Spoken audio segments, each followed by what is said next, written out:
Então, nossa aula de hoje, Teoria Geral dos Direitos Fundamentais, nós temos como objetivo para essa aula apresentar os direitos e garantias fundamentais, identificar os aspectos históricos e a sua relevância, a eficácia e a aplicabilidade desses direitos no ordenamento jurídico atual. Então, primeiro nós queremos colocar algumas questões problemas, né? Algumas questões para reflexão. O que representam os direitos fundamentais para a Constituição de 88? Essa Constituição, conhecida como Constituição Cidadã, é uma Constituição que elevou os direitos sociais, e então esses direitos, eles têm uma grande importância e diferenciam a nossa Constituição de 88 em relação às demais constituições. Qual é a diferença entre direito e garantia constitucional? Então, essa é uma situação que, às vezes, há muita confusão sobre direito e garantia. E a gente vai ver nessa aula que, muitas vezes, a própria Constituição usa os termos de forma misturada, né? Está falando de direito e usa o termo garantia ou vice-versa. E também, nessa aula, nós queremos questionar a aplicação dos direitos fundamentais, se ela é eficaz ou exerce papel meramente formal. Então, são 3 pontos importantes nessa aula que eu quero trazer para vocês. A importância para a Constituição de 88, a diferença entre direito e garantia constitucional e a aplicação dos direitos fundamentais, se está sendo eficaz ou se é apenas uma formalidade, certo? Em primeiro lugar, então, nós queremos destacar que há realmente uma distinção nessa Constituição, uma mudança de paradigma em relação a essa Constituição. Por quê? A Constituição de 88, ela dispôs o tema, no título 2, dos direitos e garantias fundamentais, vem logo para o título 1. Então, nós percebemos, de acordo com Flávio Martins, uma mudança que não é apenas formal. Ele chama de uma mudança espiritual do constituinte originário. Em que sentido mudança espiritual? Ou seja, no sentido, no valor que ele dá a esses direitos. Ou seja, ele traz esses direitos para logo no início, né? Logo no início da Constituição, para demonstrar o quanto que esses direitos fundamentais foram valorizados na nossa Carta. Então, ele coloca a pessoa humana no centro das preocupações. Ele começa, nós falamos sobre os direitos, aliás, os princípios fundamentais da nossa República, do nosso Estado, mas agora, logo depois desses princípios e objetivos do Estado brasileiro, vem agora os direitos fundamentais, colocando a pessoa humana como centro das preocupações dessa Constituição, tá? Muito bem. Então, começando a falar sobre os direitos fundamentais, a primeira questão que nós levantamos é se esses direitos, eles representam uma inspiração, se eles forem uma inspiração, tá certo? E fundamentação dos direitos fundamentais, ou seja, como é que esses direitos fundamentais, como é que o nosso constituinte, ele foi influenciado e o que está como fundamento para que o constituinte trouxesse esses direitos fundamentais na nossa Constituição.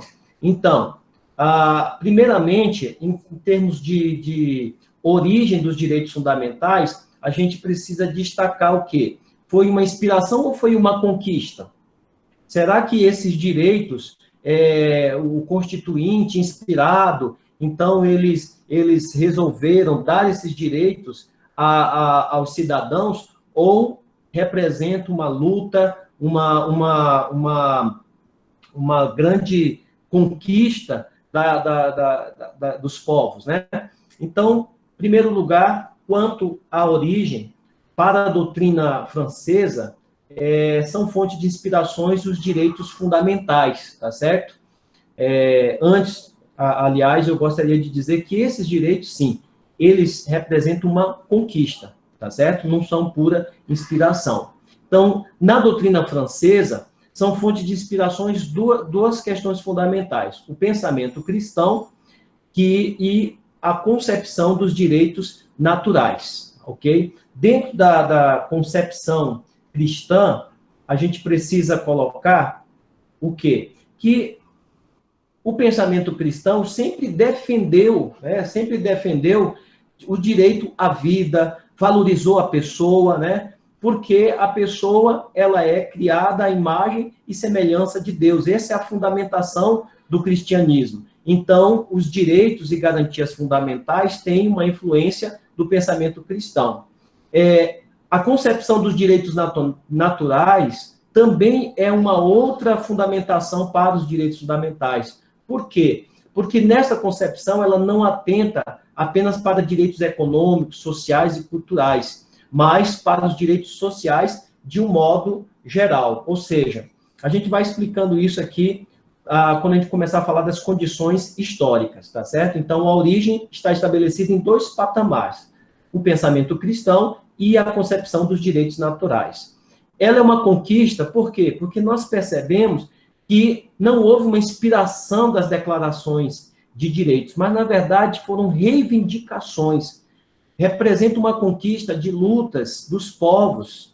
Então, você precisa entender que esses direitos que estão garantidos na Constituição, eles representam a luta, uma luta histórica, por pessoas que passaram, né, por povos que passaram por enfrentar uma privação de liberdade, por não terem direitos garantidos, por um poder ditatorial, por um poder de Estado que era muito autoritário. Então, esses direitos, eles foram resultados de muitas lutas dos povos para que pudéssemos chegar ao ponto que nós estamos hoje. Então, se hoje você tem a Constituição, onde você pode fazer valer o seu direito à liberdade, seu direito de ir e vir, o direito a garantir o direito à vida, a garantir a inviolabilidade, tá certo, da sua comunicação, é porque no passado isso foi privado, ok? Então, primeiro ponto, deixar claro isso, não é uma inspiração, foi uma conquista. Quais foram as condições históricas, então, para que nós pudéssemos chegar nesse ponto? De acordo com o doutrinador Del Vecchio, as condições reais e históricas são as declarações do século XVIII, que se mantiveram em meio a contradições entre o regime absolutista e uma sociedade que aspirava por uma expansão comercial e cultural. Então, veja, se a gente volta lá no século XVIII, o que nós temos antes do século XVIII? Nós temos no século XVIII a Revolução Industrial.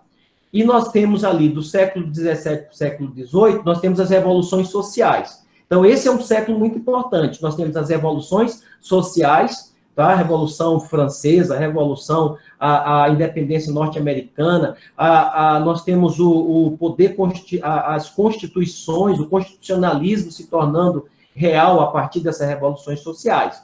E nós temos no século XVIII também a Revolução Industrial, que acontece ali a partir da Inglaterra, e que toda a Europa vai sendo também se expandindo por toda a Europa. Então, isso muda totalmente o cenário. Nós temos um grande período da Idade Média, dominada pelo feudalismo e, logo depois, por um poder absoluto. E esse poder absoluto, absolutismo, estabelecido no Estado moderno, tá certo?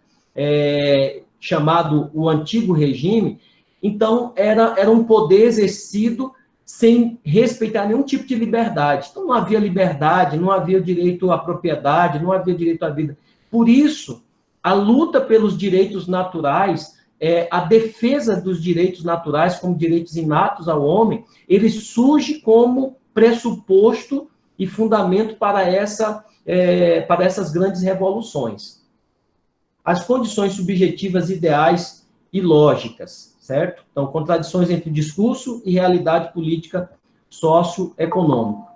Então, vamos colocar aqui nesse slide a inspiração e fundamentação dos direitos fundamentais, certo?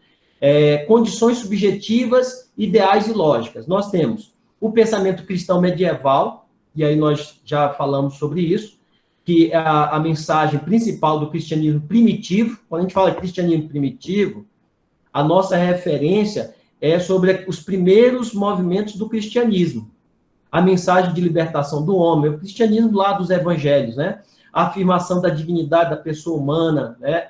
De que a pessoa foi criada à imagem e semelhança de Deus. Então, essa é uma fundamentação, uma condição ideal, ideológica.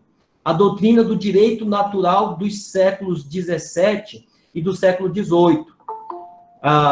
Então, alguém entrou aqui. Vamos ver aqui. Beleza.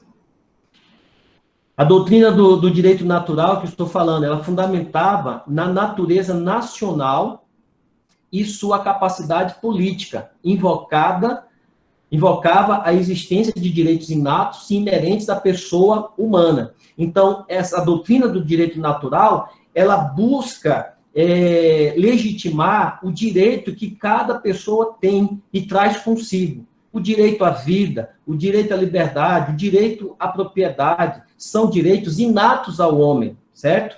Então, essa luta por direitos, considerados direitos naturais, vai ser a base para os direitos fundamentais.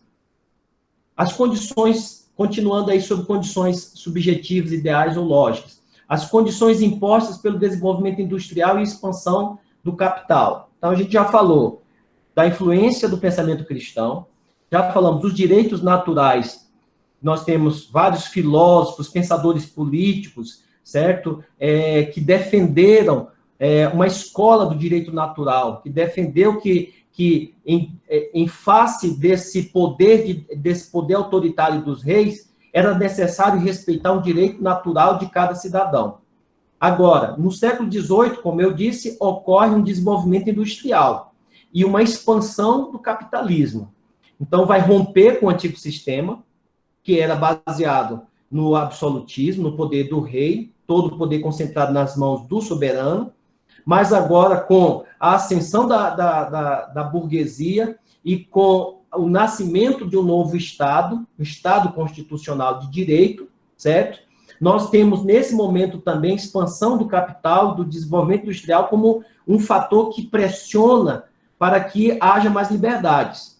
As condições econômicas, elas promoveram o surgimento de novas relações objetivas, ou seja, muda todo o cenário social, certo? Lá nas aulas de sociologia, você se aprofunda um pouco nisso, certo? O desenvolvimento industrial, ele vai fazer surgir novas classes, como a classe do proletariado, tá certo?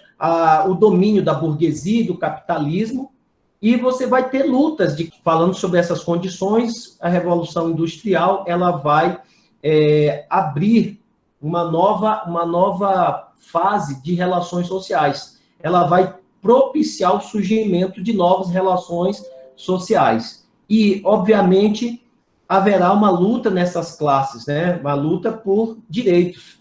Porque o capital, o interesse pelo lucro, né, de quem detinha o poder do capital, era explorar cada vez mais, continuar a exploração. Assim, agora, se antes a exploração era apenas a partir do soberano, para fortalecer o capital do rei, né, ou o poder da igreja, na Idade Média, agora essa burguesia, né, empoderada, ela também passa a explorar aqueles trabalhadores. Então, e a toda exploração haverá uma luta para garantir direitos.